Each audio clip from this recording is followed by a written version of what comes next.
from day 2 bee school. Thanks for everybody who attended the bee school. We had some other people who attended last year's bee school come into field day just for a refresher.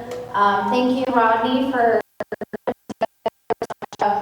extra classes like moving hives and walk-away splits and some other things like that.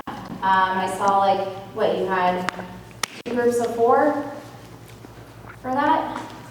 Yeah. Kind of winged it. Yeah, just kind of wing it. So I hopefully that was helpful for people who went down with Rodney.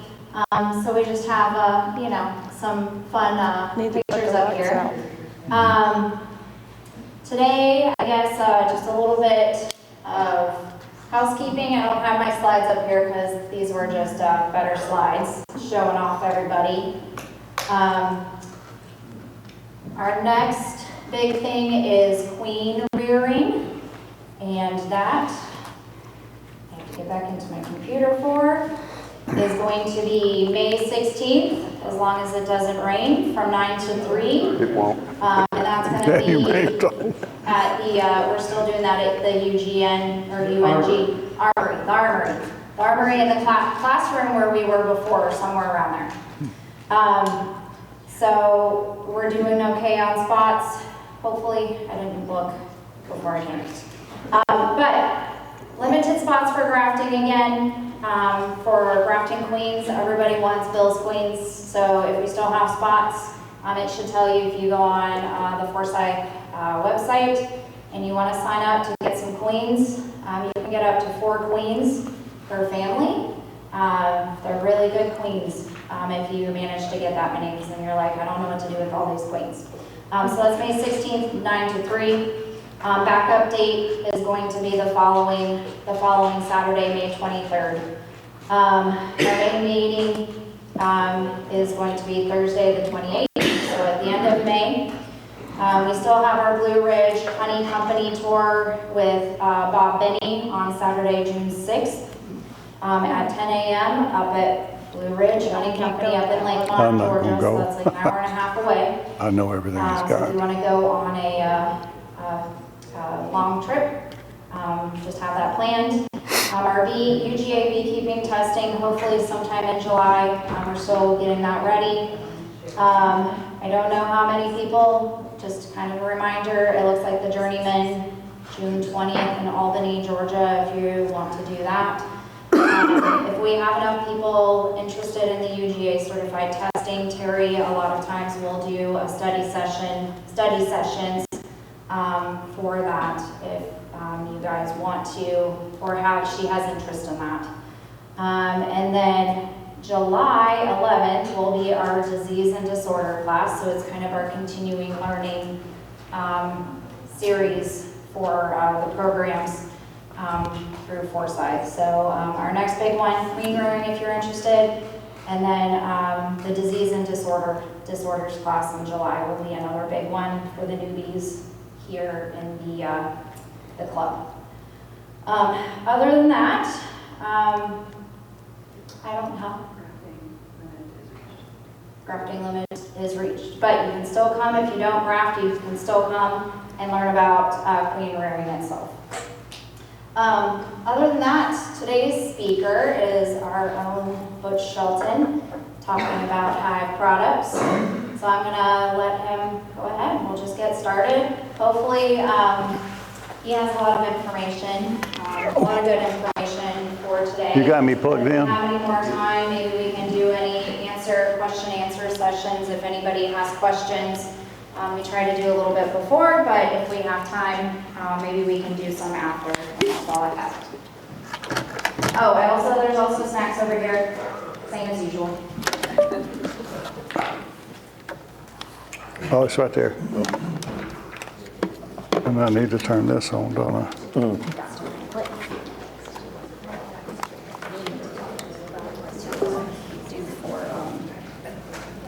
Certified testing. Yes.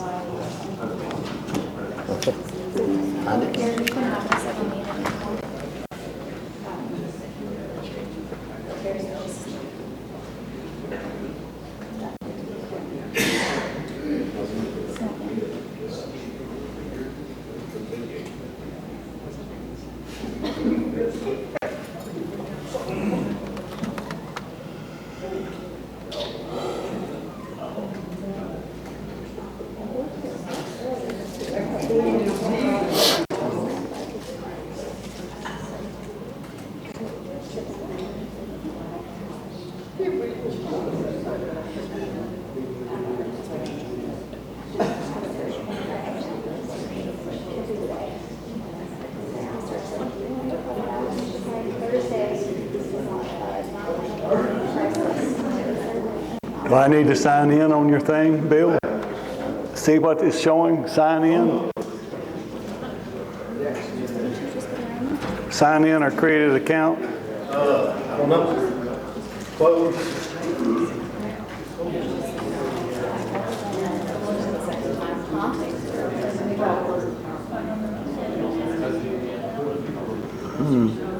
Go to close.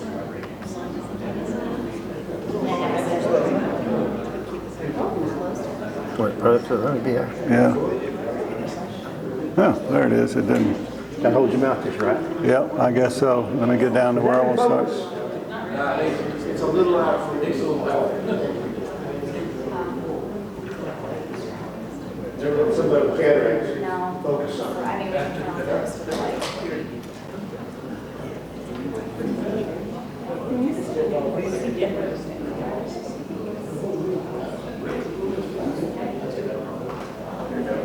There we go.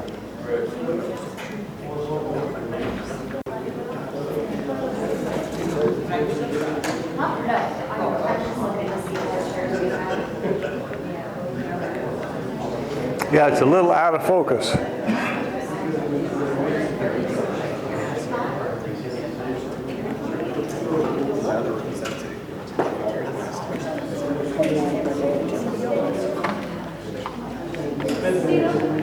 Yes, it is.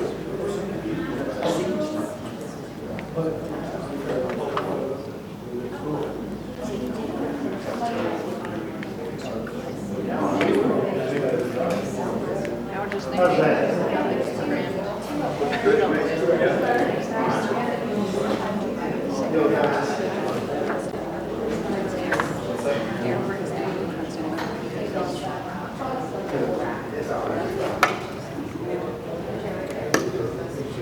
Is that better? Okay. All right, tonight I'm not going to talk to you about taking care. Can everybody hear me okay? Is this on? I'm not going to, huh? No? But I'm not going to be talking to you about taking care of your bees tonight. I'm going to talk to you about taking from your bees and what to do with it. So what we're going to look at tonight is, of course, boy, that's still very, some of the products of the hive. Tonight I'm going to talk about the different types of honey. We'll look at wax, pollen, propolis, of course, royal jelly, pollination, and mead are other products of the hive. I'm not going to be talking about mead. If you have any questions towards the end about royal jelly or pollination, I'll try to address those for you best I can with that. But with that being said, we'll look at, of course, the different things to do with the top four there. And of course, extracted honey, creamed honey, infused honey, and combed honey are basically the ones you can come up with just the honey we're getting from our hive. And I'm going to look at all those individually and go over how to do that and how you can take care of it. But before we do, I want to look at this slide. I know everybody knows how honey is processed, but of course it starts off with the bees leaving the hive. They go out to the flowers. They get on the nectar from the flowers. When they pull the nectar from the flowers, it's sitting at about 80% water content. So they have a lot to do to get it down to honey. As the forager is flying back to the hive, basically she's drying down that honey some already and putting some of her enzymes in it since it is in her honey stomach. Once you get back to the hive, she's going to turn that over to a house bee, a nectar ripening bee. I don't have it in this particular one, but what that nectar ripening bee is going to do is, again, dry this honey down. She'll blow bubbles with it like bubble gum as she goes up to what part of the hive she's going to store that. Again, she's drying it down, and from her honey stomach, there's more enzymes going into that honey. And before it's said and done, they're putting some 200 plus enzymes in that honey from their honey stomach. And of course, at this point, she's going to dry it down to about 30%. At that point, she can put it into the comb, and it will stay there. Now, about this time, the nectar course is coming in as a sucrose. By this time, the sucrose is turning over and inverting to glucose and fructose sugars. And when they get to that point and the bees start fanning the honey, trying to dry it down to about 18, 19, 20%. It really depends on the nectar. Different nectars can handle different water contents without fermenting. Our wildflower honey around here, our sourwood up in the mountains, it likes 18.5% water content. It's stable at that point and will not ferment. Now, you wonder how the bees know to get it down to the right water content before they cap it and make it honey. They don't have a refractometers like we do when we work with it, but what they do, does anybody know what they do? Nobody. What they do is actually they determine through taste and sense if the honey is at the right water content. As soon as it goes from a sucrose to a glucose and fructose, then they can sense the sugar in the honey. So they use the taste to taste the honey, and they also, through their antennas, can sense the velocity of the honey, how thick it is. So those are the two factors, how they determine, okay, my honey is at 18.5%. It's not a science with them, and they can miss it. More times than not, they hit it pretty well. Depends on the year. It can be a dry year like this year. Our honey's going to be very, very dry. We might even not can get it out of the comb. But they can go wrong in a sense that if they have a real wet year, a lot of rain, then they really will cap it sometimes 19, 20, 21% for our wildflower honey, and that's too high. What happens, they're fighting the battle of trying to dry it down, and they understand, okay, this is a losing battle. It's so humid out there. If I keep working, it's just going to gain water content. So they'll go ahead and cap it with too much water content, and they say, well, at least I can keep it where it is now. It won't get any worse.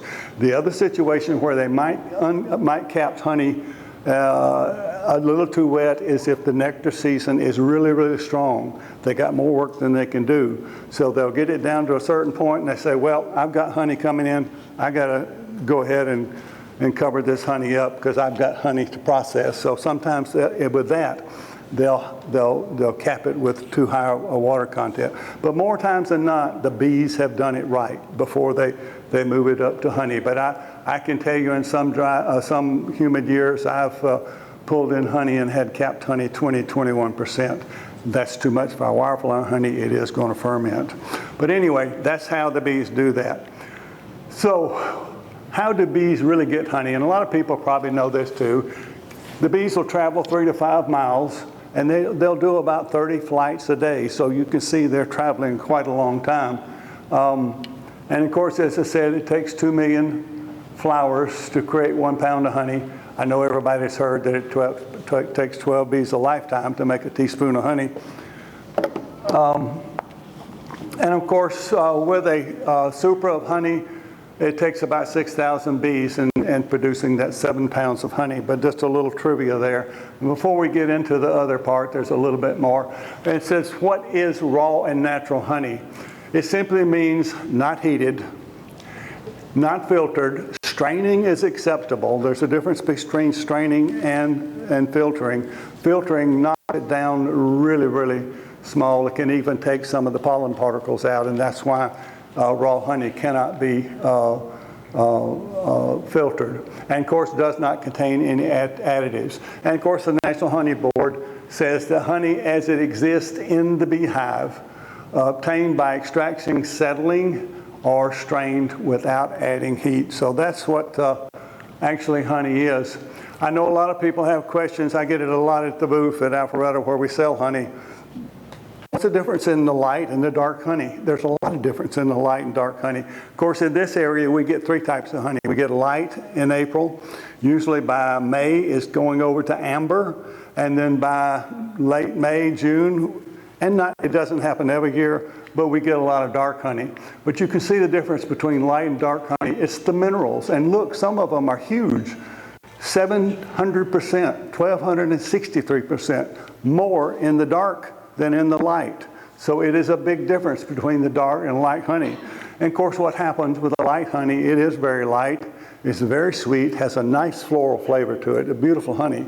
And what happens as it goes towards to amber and to dark, once it gets into dark, it loses the floral taste, and it is a much stronger honey in its flavor. So there is a big difference between the two. A lot of people search out the dark honey for the particular reason. It has more minerals in it. They feel like it's more healthy, and that's why they're searching out the dark honey. But that's the difference between the two, light, amber, and dark. And of course here, I'm sorry about the old statistics, 2021. I think the USDA updates us about every 10 years, so we're always working with old. Can you see okay? Yes. All right, hit me if you can't. Anyway. But as you can see, over the years since the 90s, the consumption has gone up considerably, almost doubled.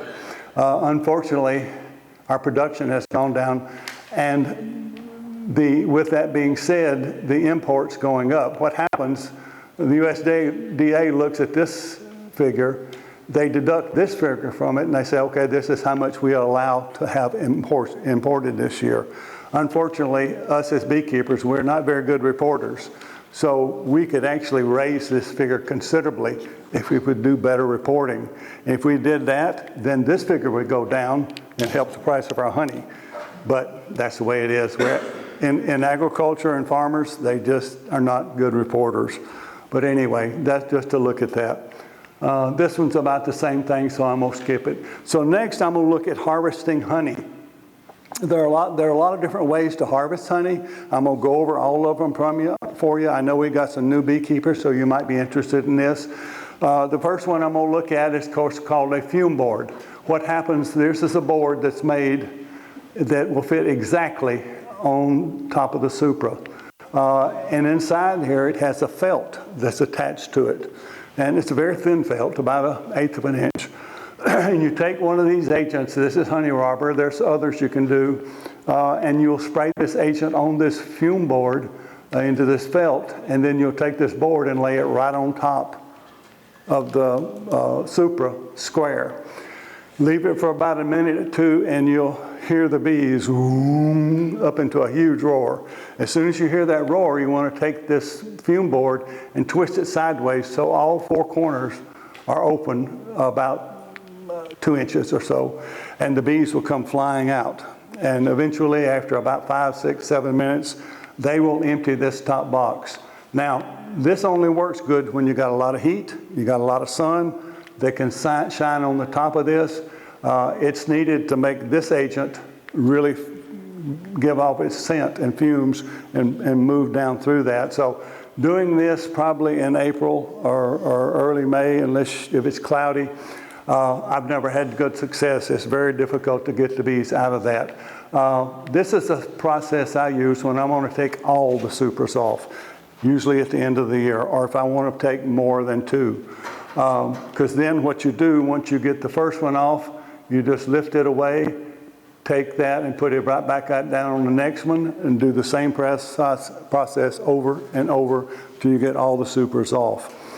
So if you've got 5 or 6 supers on there, then you're going to have to do that on every one. Eventually you'll have all the bees pushed down into the brood chamber, and actually even piling out the front if you got a lot of bees. But that's the way a fume board works. Oh, be sure to tell them it doesn't take much of that stuff. What's that? It doesn't take much of Oh no, you just do a very little bit. And in fact, there's some out there that if you leave this fume board on too long, I think my thing is going dead here. If you leave the fume board on too long, you can even taint your honey, and it doesn't, especially with which one, it's Honey Bandit or? No, I never use the other one. I know, I never use it either because it can get in the taste of your honey, huh?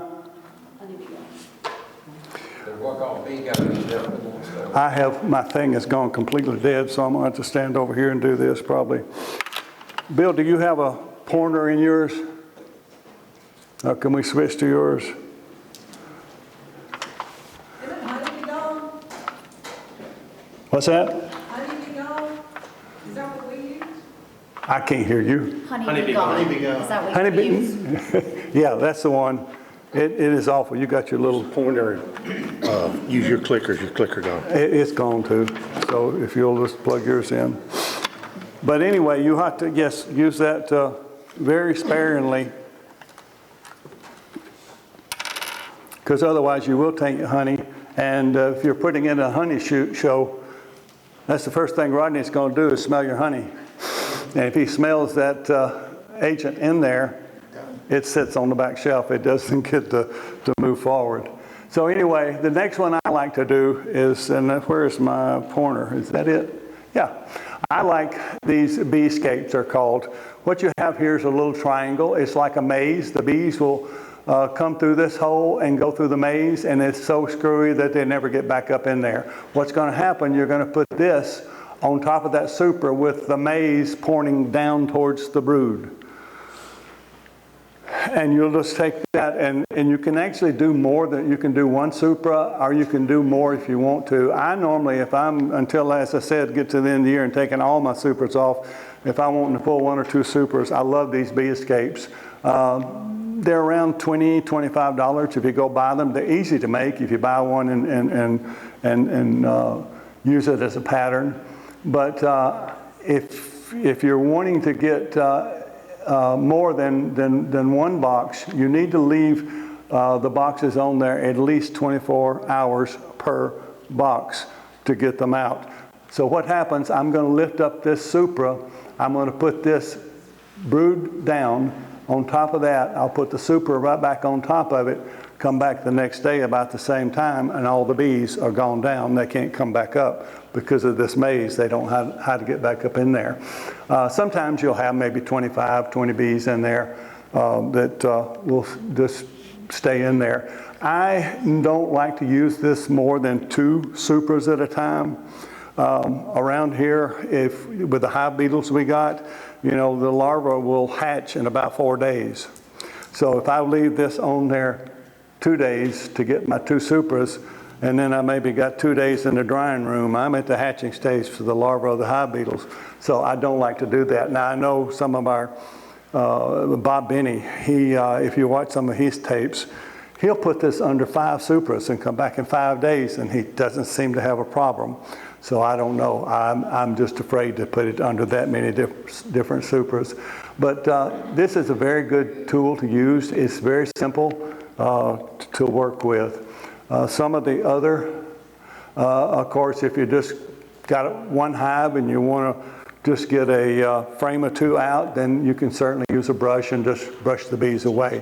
Easy enough to do, and then put you another one in there to replace it. Typically, if you're going to do that, you need to put the new one in the center of the supra. And of course, the other way a lot of people work with, they'll use a leaf blower and set these up and blow the bees out of it. I don't much like this system. It seems like as soon as I get the bees out and I'm headed to the truck with the supra, the bees are back in it. I do like to take a little blower, and when I pull this using this, if that 25 bees are left in there, I can get them out real quick and get it on the truck before more get in there. But those are the different ways that we can actually harvest our honey. And if you have any questions along the way, please interrupt and raise your hand, and I'll be glad to answer those for you. So, harvesting honey. Question. Yes. We can go back to it at the end, but when you were mentioning straining versus filtering, what is the difference? Well, as I said, straining pulls it down to, filtering pulls it down to about 4 micros. You can actually filter out pollen with filters. So equipment-wise, what does that look like? I'll show you the next slide about that. That's right down the line. Oh, okay. So anyway, when is honey ripe and ready to harvest? A lot of people and books will tell you, and I just talked with somebody tonight, where are you? There you are. I couldn't pull my honey because it wasn't capped. You don't have to wait till your honey is capped to pull it. As I said earlier, yes, it's just a guessing game with the bees anyway. I would prefer to pull my honey that's 4 40 to 60% capped, and that's all. In fact, sometimes when if I've got a box it feels like it's got about 2 gallons of honey in it, my outside 3 or 4 frames might not even have any cappings at all, and that's okay. As long as your supra is up to about the weight of a couple of gallons, the bees have cured it pretty good. Yes, it's not going to be where you need it to be, because what we want to do is get our honey around the 16 to 70% for a rich, thick honey. With our wildflower honey around here, yes, we shoot for 18.5 water content. So you don't have to wait till this is happening. Pull them just like this. And what you will be doing is, yes, you'll need a refractometer, and you can go to most of the distribution houses and pay about $90 for that, or you can talk to Rodney over there and get one for $20, $25? $15. It's the same one you're going to get on Amazon that you'll pay $25 or $30 for, and it works just as good as the one you're going to get from the supply house that you're going to pay $90 for. I have one from each place, and I cannot tell the difference between the two. Are yours you already got them set up, Rodney, gauged? Yeah, I've already calibrated them. All right, and all calibrated. So anyway, you want to have a refractometer, because the first thing you want to do when you bring your honey in like this is this uncapped honey and capped honey. You want to test it with your refractometer and see what your water content is at. I like to do, if I brought in a good many boxes, I'll just not test one, I'll test several different boxes, one frame out of each box, and then you can get a pretty good idea of where your water content is. And of course, what you want to do is to reduce the water content, because more times than not, unless it's a dry year like this year, and as I said, I think when you bring in honey like this year, it's so dry, it's probably going to be 16, 70%, you hope, and it's not at 15, you can't get it out of the frames. But it's going to be very dry this year. But normally, a lot of times when I'm pulling honey in like this, yes, I'm looking at 19, 20, 21% water content. That is too much. So what I'll do is I'll take a dehumidifier and a fan. Many, many years ago, when Ann and I first started doing this, we put it in our smallest bathroom. And that way, it wasn't much space. And you want to pull the humidity down to around 25 or 30%. When humidity is at 50%, you're going to add water, 50% and above, I'm sorry. You're going to add water to these open cells. If it's under 50%, then you're going to take water away. So if I get my humidity down to 25 or 30% in my room, typically most dehumidifiers are going to raise the temperature some, and that helps. Normally in my room, where I run 2 of these about this size, my temperature gets up to around 90, 95 degrees. Typically, I can take a frame like this, it's 20, 21%.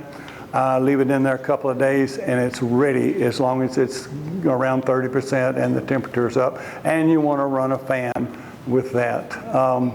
And, you know, a lot of, you don't see many hobbyist beekeepers doing this. I grant it. You've read the books, and they say don't pull your honey until it's capped. But a lot of your commercial guys, and you take Bob Benny, he does this with all of his stuff. He's got a program out there, I don't know if you've ever seen it. He's got a video to tell you this very same thing. He likes to pull his honey around 50, 60% capped. He's got a huge room when you go up in June. And you'll get to see this dehydrating room that he uses. And he's got huge fans up in the ceiling, commercial fans that are blowing down. Yes, sir? And he also says he has so much that's capped that when you mix the two together... Well, and that's what I do the same thing. I pull mine down to around 16%. Yeah. And then when you already tested your caps and see where it is. So when you mix the two, my goal is to run out around 17%, and that's what he does as well, time you mix the two in there, typically. But that's the reason you want to test your capped as well, because if it's a little higher, then you want to get a little lower with your uncapped that you're going to reduce in water content. So that's actually all you need to do. You don't have to wait till it's capped. And remember what the bees did? What did they do? They fanned it down, just like I'm telling you to do. You're doing the same thing the bees are doing. So, you know, it's just one stage. Rather than leaving it to the bees and you want to pull your honey, rather than trying to wait till it gets capped. I normally, when I get into May, Ann and I are pulling about every week and a half, 2 weeks. We'll pull at least a couple of boxes or more off. And then that way you're not waiting it to the end to try to do all your honey at one time. And the other plus with that, as we go through April, May, and June, the honey gets light, amber, and dark.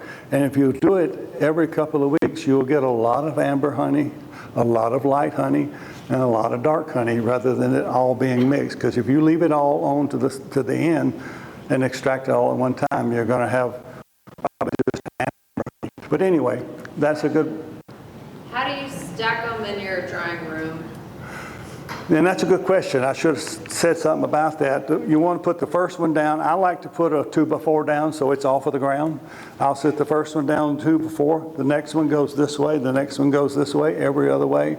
And that way they're breathing. And you want the fan to be running over them, and that way the air circulation will mix up in them. So yes, every other one. Good question.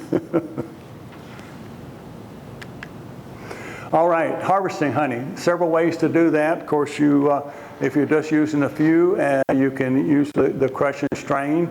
Typically, you're going to have wax foundations to do that, because they just actually crush everything up, let it sit in a strainer, and drip out of the comb. A messy way to do things. But if you cannot afford an extractor, maybe that's the way you have to do it if you only got one hive or two. A lot of people will put them in cheesecloth and let them drip out of a cheesecloth, and that way you can keep squeezing them with the crush and strain. And the other way, of course, is with an extractor. You can get a manual one like this where you run a crank and it'll work you to death, or you can get one that has a motor on the top which will go at several different speeds. In doing this, you're going to need these two you're going to need an uncapping knife. Unless you go to a bigger operation, then they're uncapping machines, and then you're going to have an uncapping pick. But and here's the strainers and the filters. But here's what when you're using an extractor, you're going to need to uncap your honey into an uncapping tank. This is a small, simple one. It's about the smallest one you can buy out there, where you can use this, and you'll put your frames up here. You'll uncap the honey like this. It'll fall into this little vat here. This vat sits in this vat with some space there. What will happen, your cappings will sit here and drip honey down into here, and that's why you have a gate here. Once your cappings drip all the honey out, it takes a couple of days, then you can pour the honey out of this gate. Here is a stainless steel strainer and also a plastic strainer. I typically like the plastic strainer because they are about $6 or $7. These are, what, $40, $50, $60. They're quite expensive. These are a lot less expensive. If you see here, it's sort of like a screen mesh. If you had a filter, you almost wouldn't be able to see through that. It's almost like it's cloth. And that's how it traps all the pollen. Nothing good goes through. Not only does it pick up all your wax that's normally in there that you have when you're in your uncapping, but it's going to pick up all the good stuff that's in honey as well. Now, be careful if you're going away from the knife. Some uncapping machines leave a tremendous amount of wax in on your frame, and what that's going to do as soon as you extract it, it's going to be in your filter, and your filter is going to clog much quicker if you've got a situation where it leaves a lot of cappings on that. And of course, with these plastic ones, as I said, you can get, and those are not so typical, but with these you can get 200, 400, and 600 micro. No sense in going with the smaller ones. They're a lot of trouble. 600 is fine. It's going to get all your wax particles out of there. Your honey is going to be nice and clear and beautiful. Actually, as your honey is coming from your room, if you've dried it down and it's a little warm, it's going to extract a lot quicker, and it's going to go through your filter a lot quicker. So these will work really good with a 600 micro with that. And of course, one thing you want to do once you get your honey through the extractor, through the strainer, and into the bucket, you want to make sure you get your bucket as full as you can. You don't want to leave a lot of airspace in there, and you want to close it down tightly, because once you get your honey into that bucket, an airtight bucket, then it's going to keep its properties. It's not going to gain any moisture or anything like that. The moisture you will only affect the surface of the honey anyway. So don't leave a big air pocket in there, though. Go ahead and fill it up as best you can. And then your honey is going to stay for a good while. Yes, it might crystallize, but it's easy to get a bucket warmer and decrystallize it. So is the pollen and stuff going to go through the 600? Oh yeah, you're not going to catch anything in the 600. So- You're going to get 100% of the. So I started using the metal ones. Yep. So, Okay, most of your pollen granules are smaller than 100 microns. Right. Okay. So it will Okay, even so go this is a through. You filter. don't Or this is a anything. So the metal ones are I still don't like fine. 200. Oh yeah, I mean That's spraying. that's probably Not spraying, 600. not filtered. The metal ones, I mean the stainless steel are probably 600. Okay, got it. I think only with the plastic can you get 4 and 200. I think all the stainless.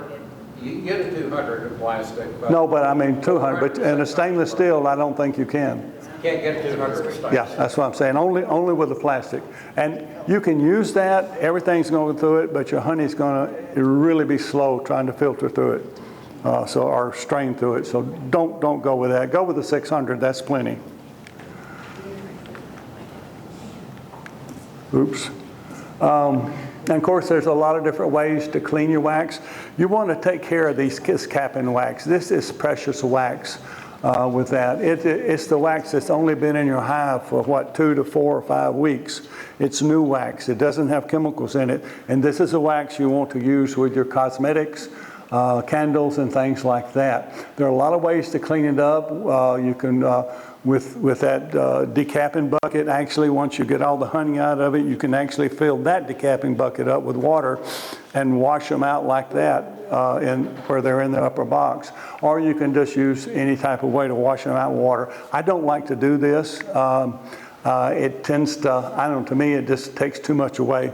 My preferred method is to let the bees clean it up. I know these saucers are not, they're much bigger than they look. They're about 2 feet wide, they're about 4 feet long, and they're about 4 inches deep. So there is a lot of cappings in there and a lot of wax. The bees will clean these cappings up spotless for you if you just set it out and let them do it.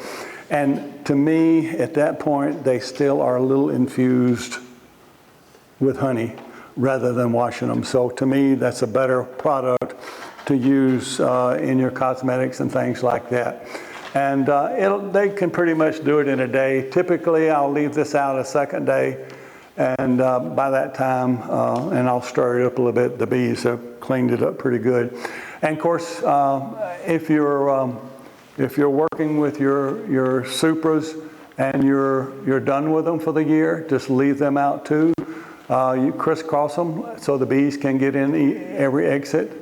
And they'll clean them up just dry as they can be, and they're ready to store away. If you're not finished with your honey process, don't do this. Just put them right back on the hives. The bees will clean them up and start filling them up again. This is only when you're done with them for the season, or you're not going to put them back on. I do this a lot, usually about the end of June, even though I'm still putting honey on, because I want to get them dried out to take up to sourwood. You always want to put dry supers on your sourwood production, so good way to do that. Question, Yes? another one. No. With having the bees clean off your wax, are you concerned at all about like mite bombs? Some people could. I've been, for the last 7 or 8 years, I run Varroa sensitive queens. I think you should. Yeah. Mite's not a problem with me in my yard. So when I get into July, I'm looking at 0 to 2 per box. 5 is a lot. Maybe 1 or 2 or 3 out of the whole apiary has maybe over 10. But yes, it can. If you're around a situation and you don't control your mites good, yes, that is a good way to spread your mites. I agree with it. Okay. But it's, I think in fact, you know, I know Bill and I have been preaching about Varroa sensitive queens for a long time. I was finally happy to see Bob Benny get on board. He's doing VSH queens. I don't know if you know that or not. He's actually working with Golden West. He's working with the Poline. He's working with some others. In fact, he did a bunch of tests last year with a lot of them. He's got one bee yard where he has 40 hives, and they have them treated in a year, and there's 0 mites there. So he's convinced this is the way to go. And he's really promoting Varroa sensitive. And I loved his statement in one of his programs he had the other day. I think he was in Scotland when he was talking about it. He said, you know, he said, if we could get everybody on board with this, maybe in 10 or 15 years, we won't have to worry about mites. So get on board with VSH queens. But anyway, another subject. Let me get back off of that. Wildflower honey, of course, as I said, in this area we got light, amber, and dark. The light we get in April usually changes over to amber in May, and sometimes I don't get dark, but sometimes I do. I don't have any to taste today. I do have some honey from 1992 to let you taste, so it's pretty good. And of course, usually about the last week in June through July, we can get sourwood honey in this area. But that's the only thing you'll get in this area. You got to go down to South Georgia and maybe get some gallberry and things like that, or maybe some tupelo. But that's all we're going to get here in this area is our wildflower and our sourwood. You can also make a lot of cut comb with your honey. If you're doing it like this, you're going to have a wax foundation in there where you can cut that up yourselves, or you can buy these jigs that'll cut it exactly right so it fits in these little plastic containers you can buy. You can also buy frames that are made up so the bees will fill it out in a shape that'll fit in here, or even some rounds. They have them with rounds, so it'll fit in your little round boxes. Or if you just want to, you know, you can cut these over like this, or you got maybe a oblong section that you can put down in a 1-pound jar. Or if you just got some burr comb and comb sitting there you collected, you can drop that down into the jar and fill it up with honey, and you still got some combed honey. All will work. I typically don't like to chew the comb, but a lot of people do. But you can also make combed honey with your honey you're getting in. Of course, creamed honey is quite, to me, a special product. Basically, what it is we're taking our honey, and through a process of controlling the, and I'm not going to read all of this word for word, you can read it while I talk, but it's a process of controlling the crystallization of honey. All honeys, I say all honeys, most all honeys crystallize. But and they crystallize with a big crystal, so it's like granular sugar. You can feel it on your tongue. What you do with creamed honey, you control the crystallization so it makes into a fine crystal. It's smooth like peanut butter. The way you do that is by putting a starter in it. So typically like doing sourwood bread. And we'll go through the instructions in a little bit of how to do that. But that's basically all it is. It gives it just a beautiful flavor, and we have some different samples over there after the meeting that you can test out the different flavors. But usually every time somebody tastes cream honey, it's like, oh man, that is really good. But anyway, there's also whipped honey. They are different. Whipped honey is not creamed honey. Whipped honey is basically like taking whipped cream and whipping it. What you're doing is aerating the honey. You're putting air bubbles into it. It's going to have a lot lighter texture. It's going to be a little more fluffy. Not going to be near the taste of what cream honey is, although it does look a lot like it. And unfortunately,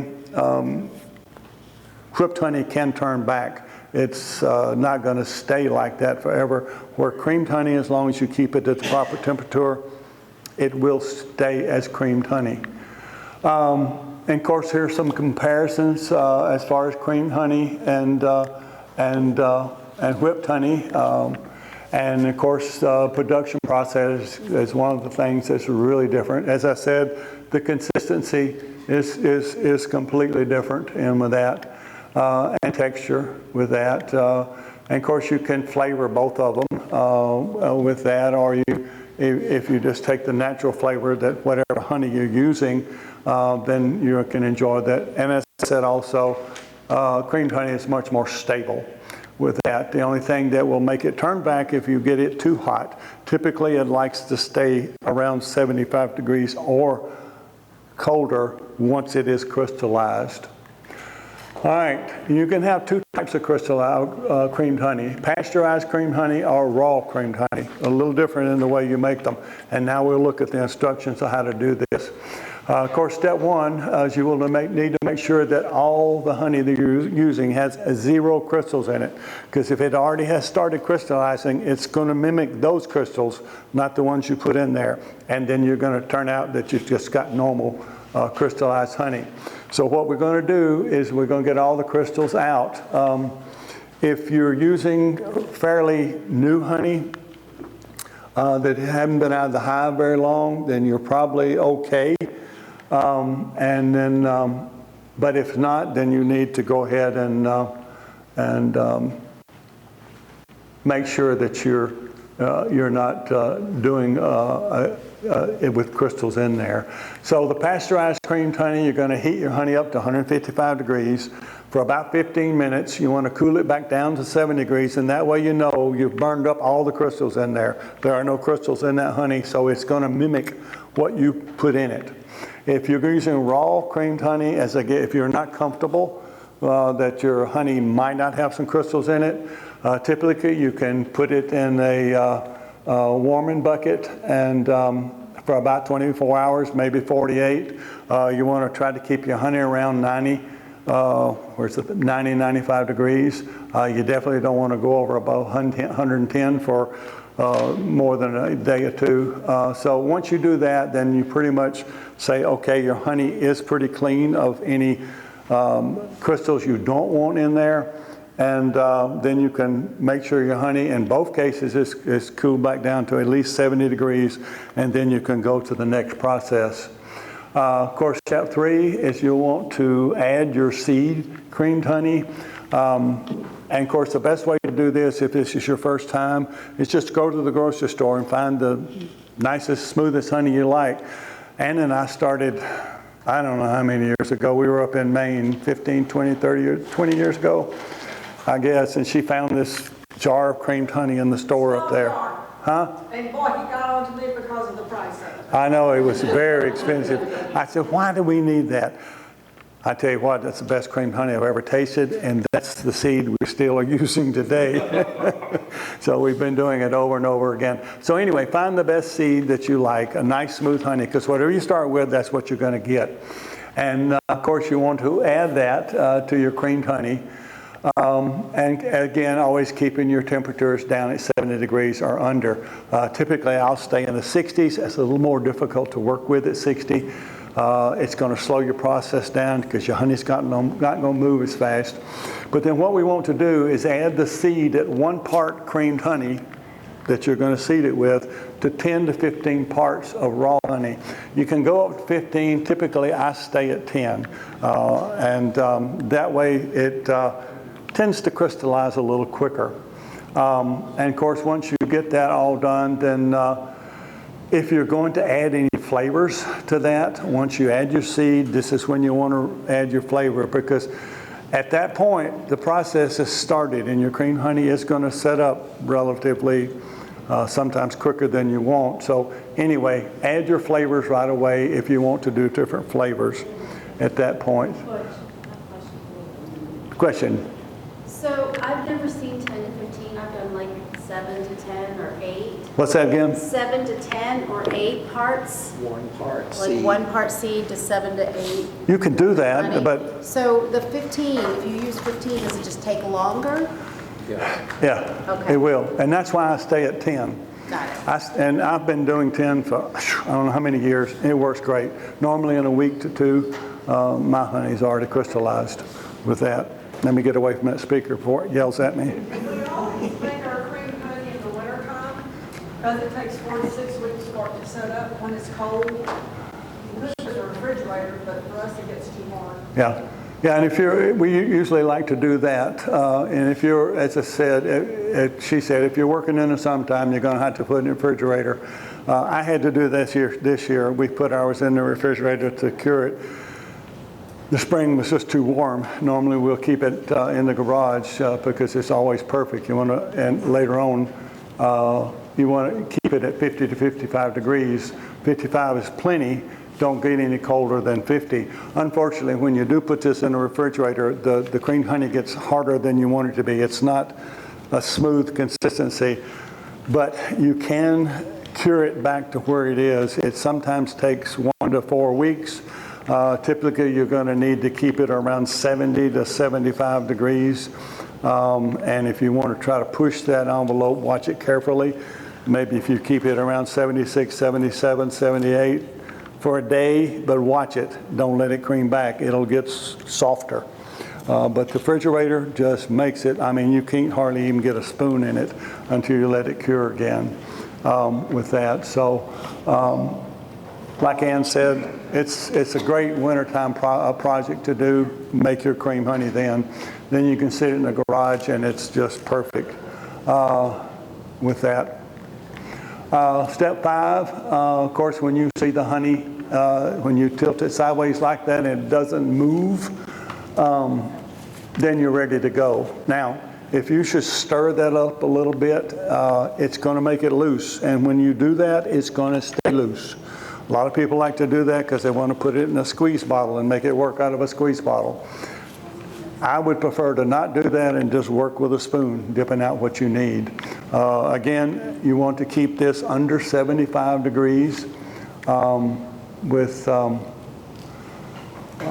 chance of it never going back. If you keep it under 75 degrees, it'll sit on the shelf years without, in fact, some of that over there, I think that you got to sample is 2 or 3 years old with that. I think I missed it. I don't know how to back up here. Anyway, there is a, remind me, and I'll tell you that if you want to put different, maybe it's the next one, I don't know, the flavors. No, so if you were going, but no.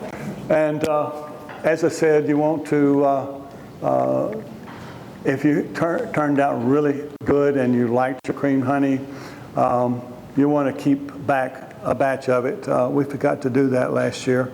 Every year we've always kept some back. So what I had to do is I took 2 or 3 jars, I had some left over, and I had to grow that to get the volume we needed.